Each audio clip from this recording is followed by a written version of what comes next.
The first attack came without warning on a Tuesday morning that started like any other. Coffee shops buzzed with early commuters, school children waited for buses, and the International Space Station completed another routine orbit around Earth. Then the sky cracked open like broken glass. Commander Sarah Chen was reviewing supply manifests in the ISS when the alerts started screaming across every communication channel simultaneously. Through the observation window, she watched in horror as massive ships materialized from nowhere, their hulls gleaming like black mirrors against the blue marble of her home planet below. "Houston, are you seeing this?" she called into her headset. But static answered her, instead of the familiar voices of mission control. The ships were impossibly large, each one stretching across continents. They moved with the deliberate grace of predators, casting shadows that plunged entire time zones into artificial night. Within hours, the invasion fleet had taken positions above every major population center on Earth. Dr. Marcus Webb, head of the Emergency Response Coalition in Geneva, found himself thrust into a nightmare beyond any disaster protocol ever written. The aliens had made no attempts at communication. No demands. No ultimatums. They simply began their work with the cold efficiency of exterminators. Blue energy beams swept across cities like searchlights. But wherever they touched, people simply disappeared. Not vaporized. Not destroyed. Just gone. Leaving behind empty clothes and confused pets. The beams carved precise patterns through downtown districts, suburban neighborhoods, and rural communities with equal indifference. "Sir, we're getting reports from every continent," his aide Jennifer stammered, her face pale as she read incoming messages. "London, Tokyo, New York, Sydney, the pattern is the same everywhere. They're taking people, but we don't understand how or why." Webb stared at the wall of monitors showing feed from around the globe. The aliens worked methodically, dividing Earth into grids and systematically emptying each section of human life. Military responses had been pathetic. Every missile, every fighter jet, every defense system humanity possessed simply passed through the alien ships like they were made of smoke. In the streets below the hovering vessels, chaos reigned. Some people fled in panic, clogging highways and creating stampedes. Others stood frozen, unable to process the reality unfolding above them. A few brave souls organized rescue efforts, pulling survivors from the zones where the blue beams had passed, but their numbers dwindled with each passing hour. Captain Rodriguez of the U.S. Air Force had watched his entire squadron disappear as their F-22 Raptors passed harmlessly through an alien destroyer. His plane's weapons systems showed target locks. His missiles launched perfectly, but they struck nothing. The aliens existed in their reality but operated by rules that made human resistance impossible. "Command, this is Rodriguez," he radioed as he banked away from another futile attack run. "Our weapons are useless. I repeat, conventional weapons have no effect. These things aren't even acknowledging we exist." The truth became clear within the first day.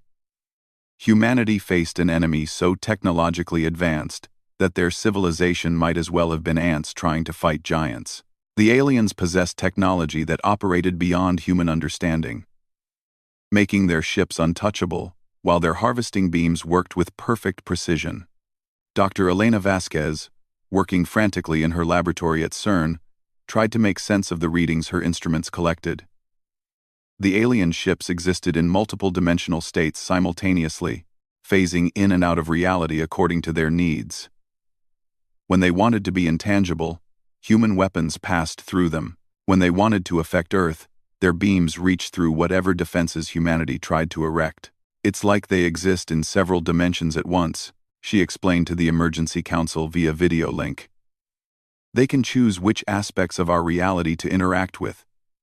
We can't fight them because they're not entirely here to fight. We can't fight them via video link." Meanwhile, the harvesting continued with relentless efficiency. The aliens showed no interest in Earth's resources, its technology, or its strategic value. They wanted only one thing: humans.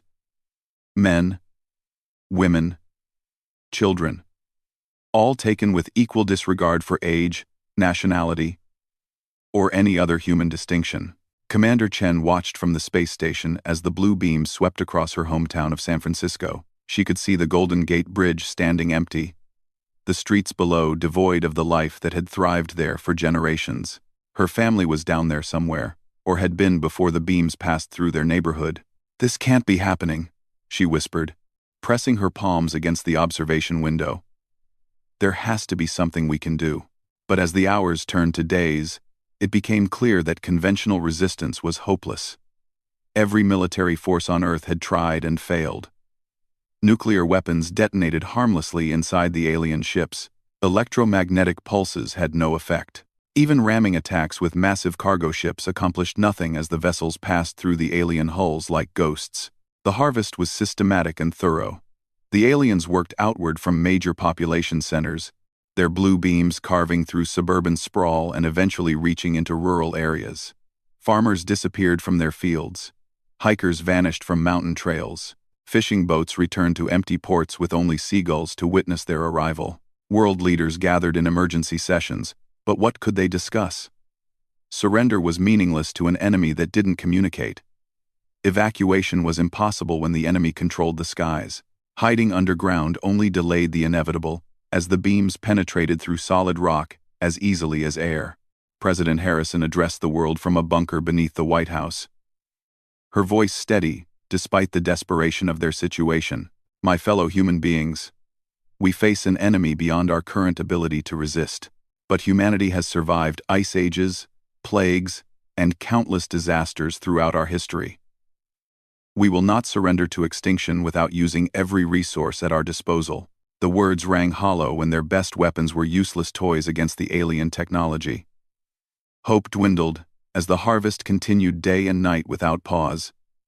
The aliens needed no rest, no resupply, no coordination beyond their perfect efficiency. Dr. Webb found himself leading the remnants of human civilization from a facility deep in the Swiss Alps. Survivors streamed in from all over Europe, bringing reports of empty cities and silent countryside. The pattern was the same everywhere: methodical harvesting that left behind empty buildings and confused animals. "How many are left?" he asked Jennifer during one of their situation briefings. "Best estimates put global population at less than 60 million and dropping fast," she replied, consulting her tablet. "At current rates, they'll finish the harvest within another week." The number hit Webb like a physical blow. From over 8 billion people to 60 million in just 10 days. Humanity faced extinction not through war or disease, but through something far more chilling: cosmic indifference. It was then that Dr. Patricia Blackwood stepped forward with an idea so desperate it bordered on madness. A theoretical physicist from Oxford, she had spent her career studying consciousness and its relationship to quantum mechanics. Her proposal shocked the remaining leadership. "We've tried everything we understand," she said, her voice hoarse from sleepless nights.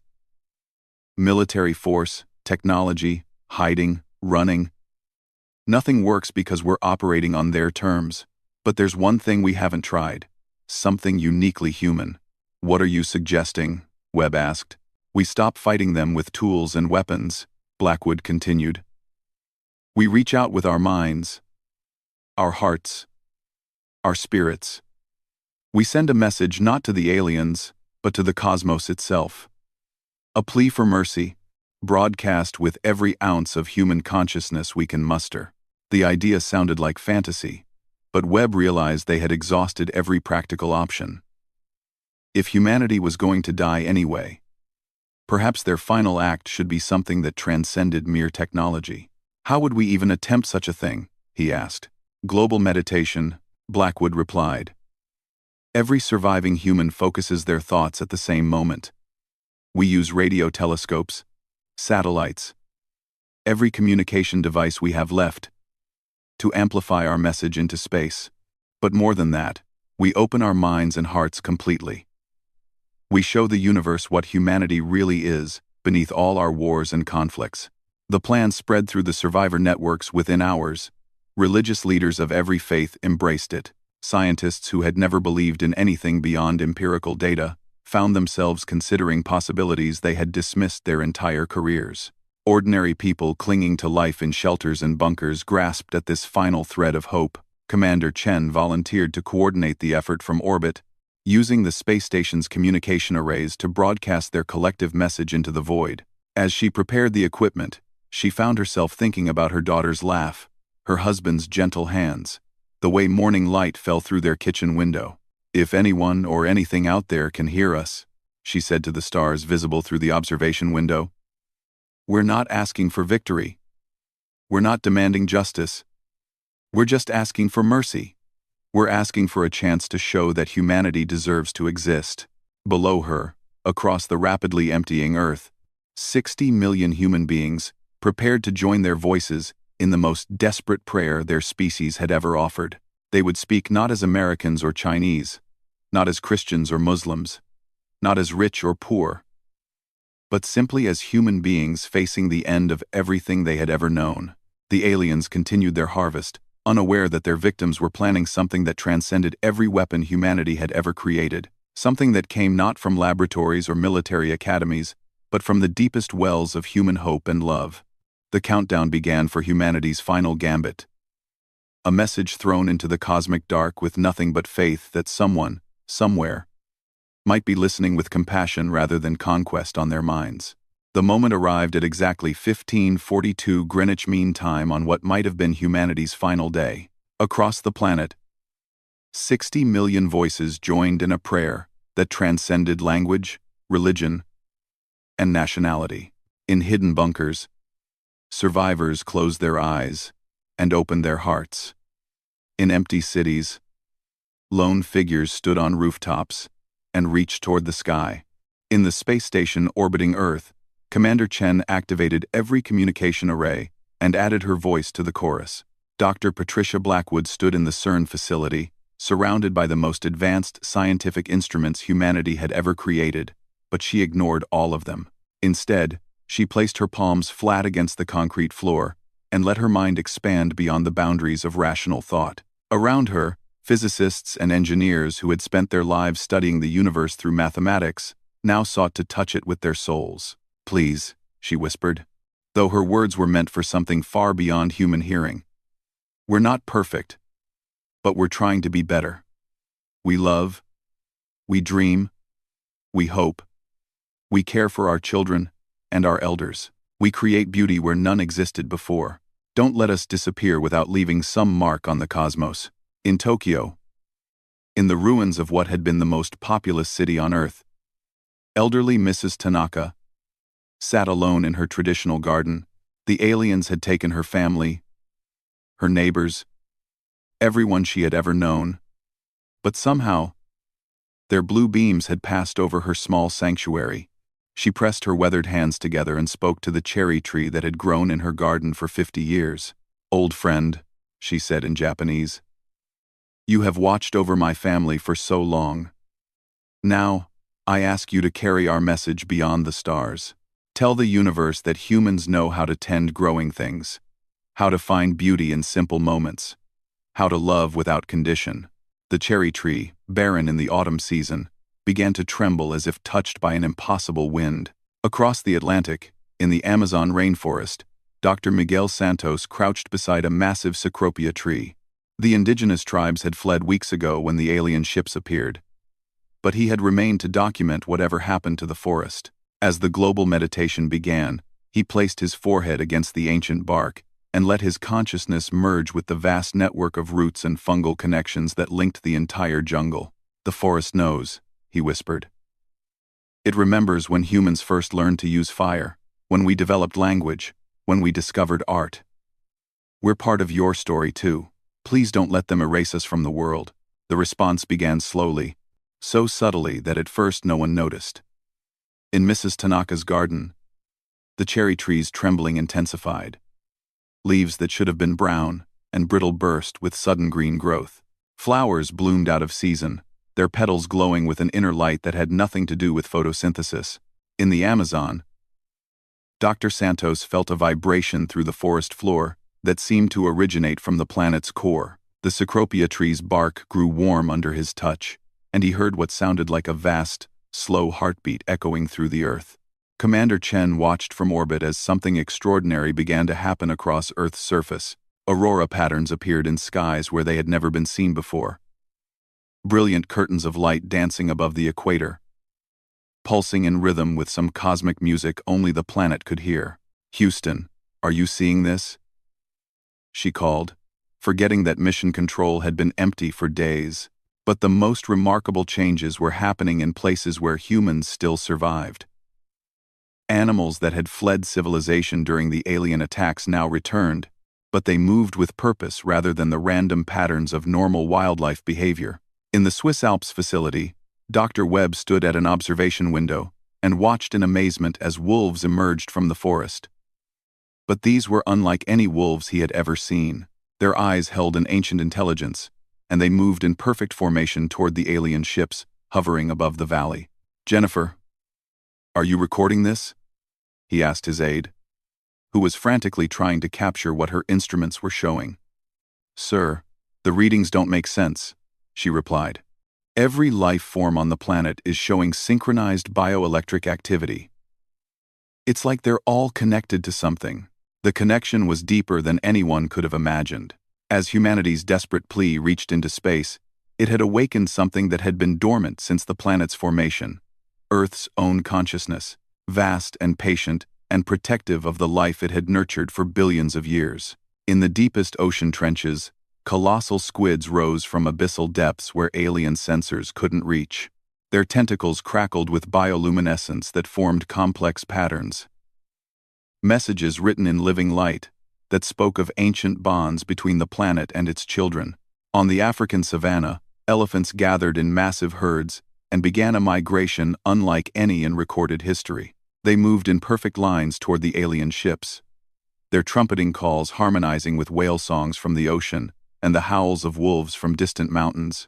The aliens, for the first time since their arrival, seemed to notice that something had changed. Their harvesting beams flickered and wavered, as if meeting unexpected resistance. The blue energy that had cut through human defenses like they didn't exist now sparked and dispersed when it touched the animals converging beneath their ships.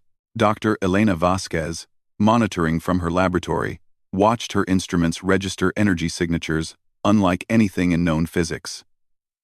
"The animals are generating some kind of protective field," she reported to the emergency council. "Their bioelectric fields are interfacing with the planet's magnetic field and creating barriers the alien technology can't penetrate." But it went far beyond bioelectricity. The trees were awakening too. Ancient redwoods that had stood for thousands of years began to sway without wind, their massive trunks resonating with low-frequency vibrations that seemed to come from the Earth's core. Oak trees across English countryside synchronized their movements, creating waves of motion that rippled across entire forests.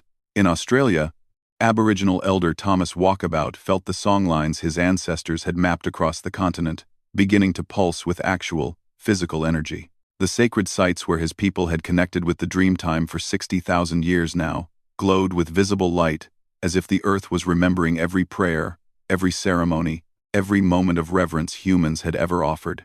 "Country is awake," he said to his granddaughter Sarah, who had survived the harvest by staying close to the sacred places. The old stories were true. The land remembers its children. The alien ships began to move erratically, as their systems encountered phenomena their technology couldn't analyze. Ships that had maintained perfect formation suddenly veered away from areas where animals had gathered. The methodical harvest that had proceeded with mechanical precision for days began to falter. Commander Chen realized she was witnessing something unprecedented in human history. The planet itself joining the fight for its children's survival. The aurora patterns spreading across Earth's atmosphere weren't random. They formed complex spirals and geometric shapes that seemed to be interfering with alien communications.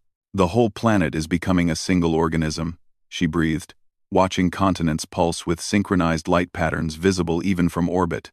Deep in the Amazon, Dr. Santos felt the forest network expanding its reach through underground root systems and mycorrhizal connections that spanned continents. The trees were talking to each other across thousands of miles, sharing information and coordinating responses with an intelligence that predated human civilization. But the most startling development came from the oceans. Whales around the world began singing in perfect harmony, their songs carrying across ocean basins and resonating through underwater volcanic vents. The vibrations they created traveled through the Earth's crust and emerged as earthquakes that followed precise patterns around alien ship positions. The blue harvesting beams, which had operated flawlessly for days, began to malfunction whenever they encountered these natural forces.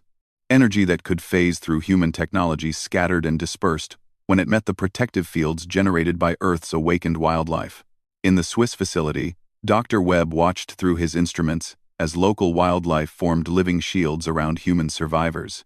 Bears, deer, birds, even insects, moved with coordinated purpose to interpose themselves between people and the alien beams. "They're protecting us," Jennifer said in wonder. "Every animal on Earth is trying to protect humanity."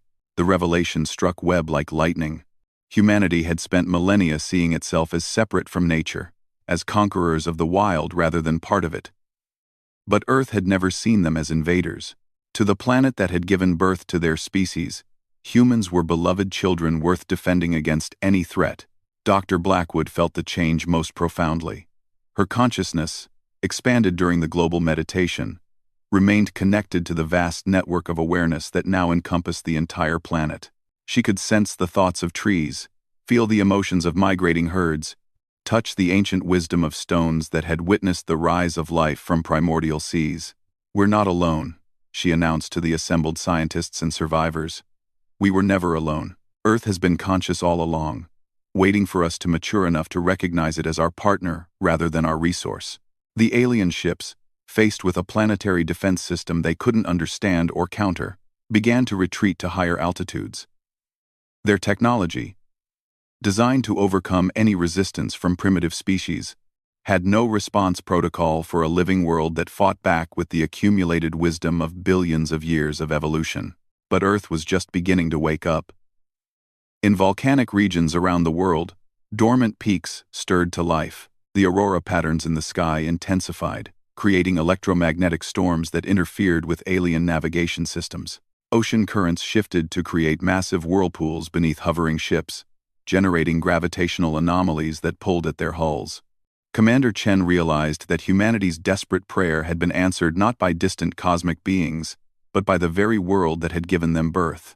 Earth had heard its children's cry for mercy and awakened its own vast powers to protect them. As the second day of the planet's awakening began, the aliens found themselves facing an enemy unlike any they had encountered in their travels across the galaxy, a world that loved its children enough to challenge the cosmos itself for their survival. The real battle was about to begin. But for the first time since the invasion started, humanity was not fighting alone. They had 60 million human hearts, 4 billion years of terrestrial evolution, and a planet that refused to let its children disappear into the dark between the stars. On the third day, Earth revealed its true power. Commander Chen watched from the space station as the planet below transformed into something beyond human imagination.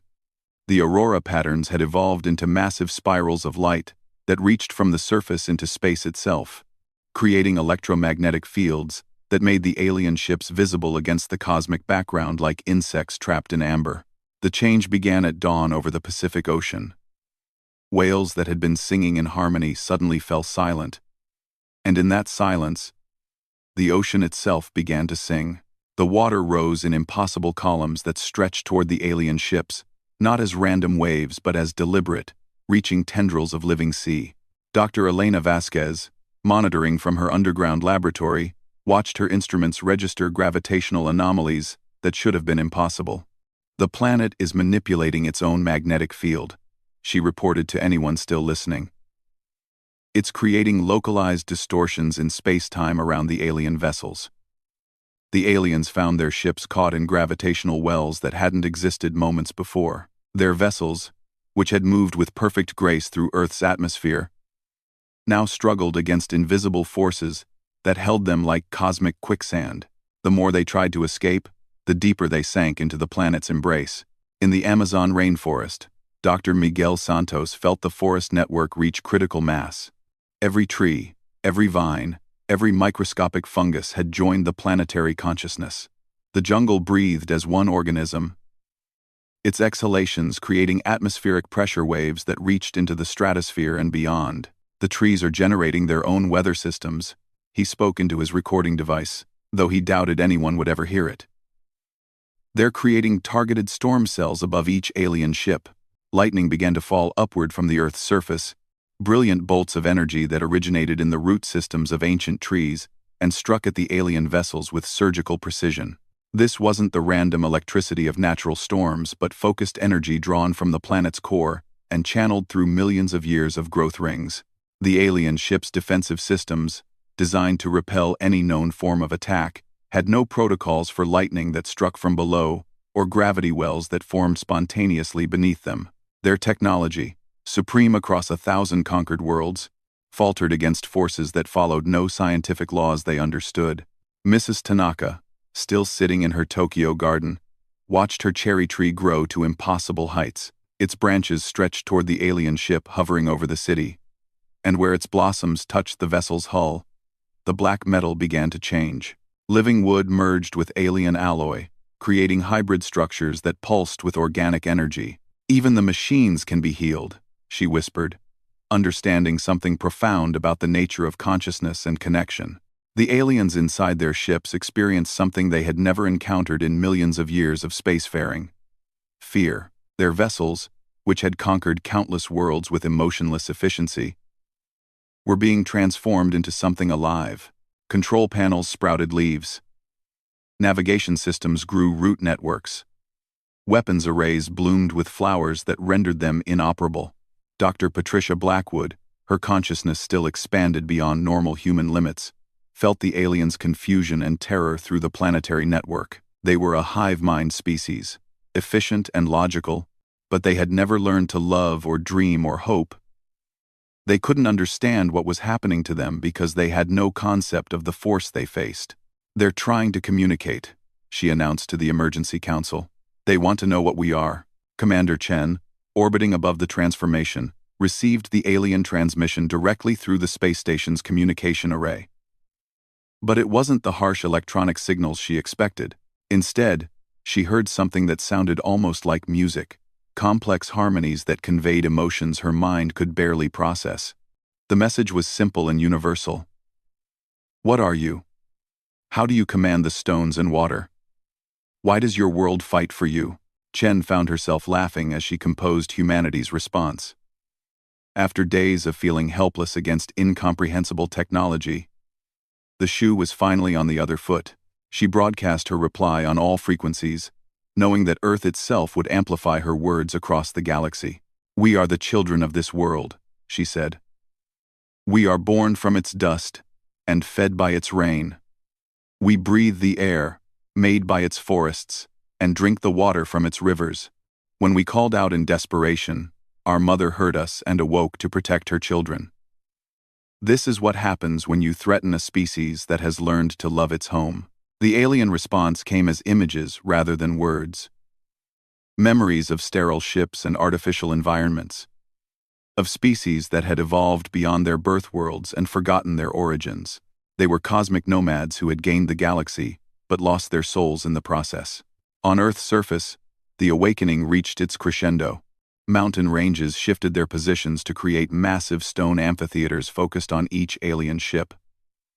Volcanoes that had been dormant for millennia awakened and sang with voices of molten rock. Even the planet's rotation began to change, creating Coriolis effects that trapped the alien vessels in atmospheric prisons of their own making.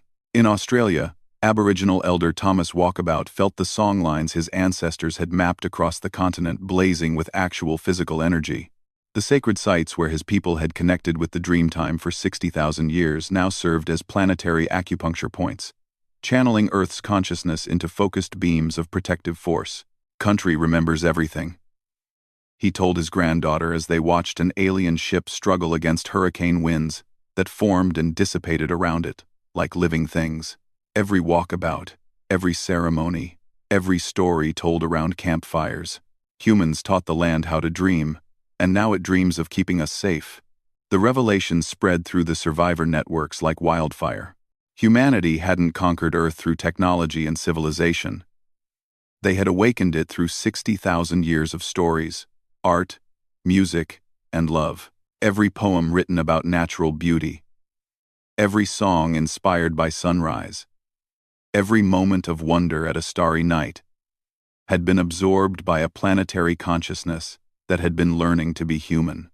Dr. Webb, watching from his alpine facility, saw the final phase of Earth's defense begin. The mountain peaks around his location started to resonate with deep harmonic frequencies that traveled through solid rock. The sound built and amplified until every mountain range on the planet was singing together, creating a chorus that reached beyond the atmosphere and into space itself. The alien ships, caught between forces they couldn't comprehend or counter, began to change more rapidly. Their black hulls sprouted with Earth vegetation, their geometric forms softening into organic curves.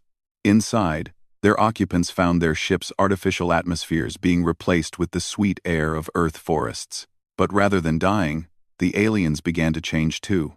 Species that had forgotten how to feel wonder started to experience emotions they had abandoned millions of years ago. The sterile efficiency that had made them perfect conquerors began to crack, replaced by something they had no name for: curiosity about beauty, appreciation for growth, the simple joy of breathing air made by living trees. The harvest beams that had taken so many humans began to work in reverse. The blue energy that had removed people from Earth now brought them back, materialized from quantum storage in the alien computers.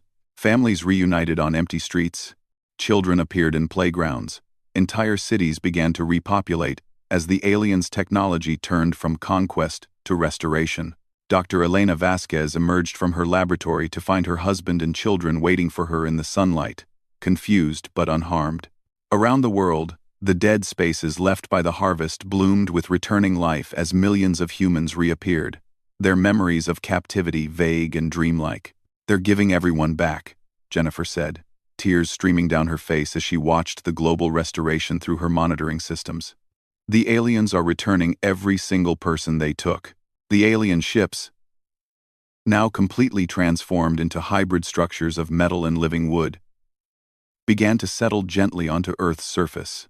Their occupants emerged not as conquerors but as refugees, their hive-mind consciousness fractured into individual awareness for the first time in their species' history. Commander Chen watched from orbit as the first contact between humans and aliens happened not through diplomatic protocols or military encounters, but through simple acts of kindness. Children offered water to beings who had been trying to harvest them hours before. Farmers shared fruit with creatures who had never tasted food, grown in soil touched by rain. The aliens, experiencing individual consciousness for the first time, were overwhelmed by the complexity of emotions that individual identity brought. But humans, who had spent their entire evolutionary history learning to balance individual awareness with collective love, became their teachers in the art of being both separate and connected. Dr. Blackwood found herself serving as translator between species, her expanded consciousness able to bridge the gap between human emotion and alien logic. "They're trying to learn how to be individuals," she explained to the crowds gathering around the landed ships. "They gave up their birth world so long ago that they forgot how to love a place, how to be loved by a planet in return." The transformation was complete when Earth itself spoke directly to both species, its voice carrying through root networks and ocean currents, through wind patterns and geological shifts. The message was simple but profound: children, all children, are welcome in my embrace. Some are born from my soil and some come from distant stars, but all can learn to love and be loved in return.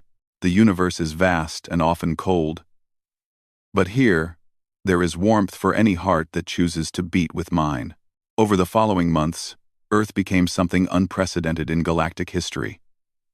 A world where multiple species learned to live not as conquerors and conquered, but as joint caretakers of a living planet. The aliens contributed their advanced technology to healing environmental damage, while humans taught them the arts of individual creativity and emotional connection. Commander Chen finally returned to Earth's surface, stood in her rebuilt San Francisco garden, and marveled at the hybrid trees that now grew there. Part terrestrial oak, part alien biometal, creating structures that were simultaneously organic and technological, beautiful and functional.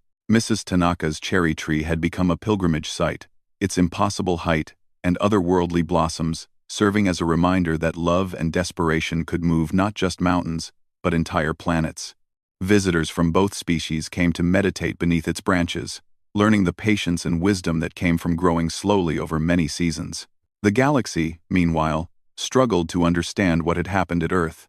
Other conquered worlds began to whisper about the planet where the soil itself fought back, where beings learned to dream together and awaken forces beyond technology or logic. Some species began making pilgrimages to Earth, hoping to learn the secret of awakening their own birth worlds. Others sent exploratory expeditions to planets they had abandoned long ago, wondering if they too might still harbor sleeping consciousness. But Earth remained unique, not because of any special physical properties, but because of the relationship its children had built with it over millions of years of evolution and 60,000 years of conscious storytelling. Humanity had taught their planet to dream, and in return, their planet had learned to love them enough to challenge the cosmos for their survival. Dr. Webb, now serving as Earth's first planetary consciousness liaison, often reflected on the irony that humanity's greatest victory had come not from advanced weapons or superior strategy, but from something as simple and ancient as crying out for help when all seemed lost. "We thought we were conquering the world," he told visitors to his Alpine facility, now converted into an Earth alien cultural exchange center. "But we were really just teaching it how to be conscious, how to feel, how to love. And when we needed it most, our world loved us back." The memorial to the crisis stood not in stone or metal, but in the planetary network itself, a living memory of the day when Earth and humanity discovered they were not two separate entities, but one consciousness expressed through countless forms of life. And across the galaxy, other species looked toward the small blue world and wondered what miracles might be possible when children learned to truly love their home.